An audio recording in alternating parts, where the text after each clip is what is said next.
நல்ல மொறுமொறுன்னு சூப்பரான டேஸ்ட்டில் நல்ல காரசாரமாக வாழைக்காய் வறுவல் எப்படி செய்யலாம் அப்படின்னு தான் நம்ம இன்றைக்கி பார்க்க போகிறோம்.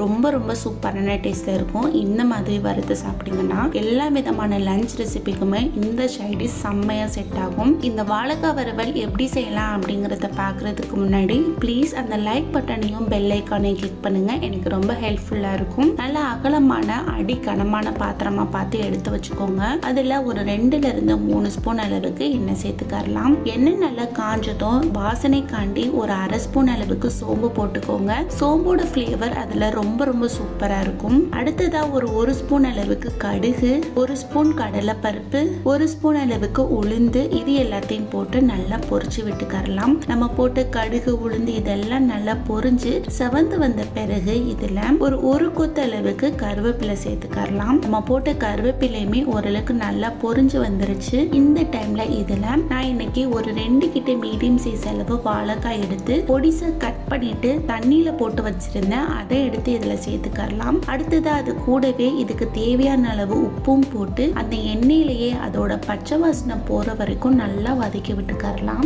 இப்போ பாருங்க சூப்பரா இது நல்லா வதங்கி வந்துருச்சு. இந்த டைம்ல இதோட பச்சை வாசனை எல்லாம் போயிட்டு பாதி அளவுக்கு வெந்து வரட்டும். ஒரு 10 நிமிஷத்துக்கிட்ட மட்டும் நல்லா மூடி வச்சிருங்க. இப்போ ஒரு 5 to 10 நிமிஷத்துக்கிட்ட ஆயிடுச்சு.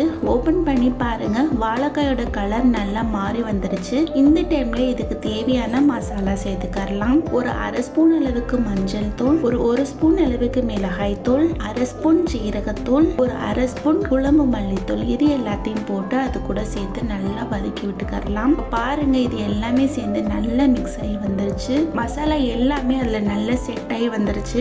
எப்பவுமே உருளைக்கிழங்கு வாழைக்காய் இதெல்லாம் பொரிக்கும் போது உடனே மசாலா சேர்க்காம ஒரு கால்வாசி பாகம் நல்லா வெந்து வந்த பிறகு மசாலா சேர்த்துக்கிட்டீங்கன்னா அந்த கிழங்குல அது நல்லா அப்சர்வ் ஆகி கிடைக்கும். இப்போ இதை நல்லா மிக்ஸ் பண்ணி விட்டுட்டு மறுபடியும் ஒரு 5 நிமிஷம் மூடி வச்சிடலாம். இந்த மசாலா எல்லாம் நல்லா செட் ஆயிட்டு இது நல்லா மொறுமொறுன்னு நல்லா வறுத்து வரட்டும். இப்போ ஒரு 5 நிமிஷத்துக்கு அப்புறம் ஓபன் பண்ணி பாத்தீங்கன்னா சூப்பரான டேஸ்டான நல்ல காரசாரமா மொறுமொறுன்னு வாழைக்காய் வறுவல் ரெடி. செம்ம சூப்பரா இருக்கும். கண்டிப்பா ட்ரை பண்ணி பாருங்க. அப்படியே ப்ளீஸ் அந்த லைக் பட்டனையும் பெல் ஐக்கானையும் கிளிக் பண்ணிருங்க.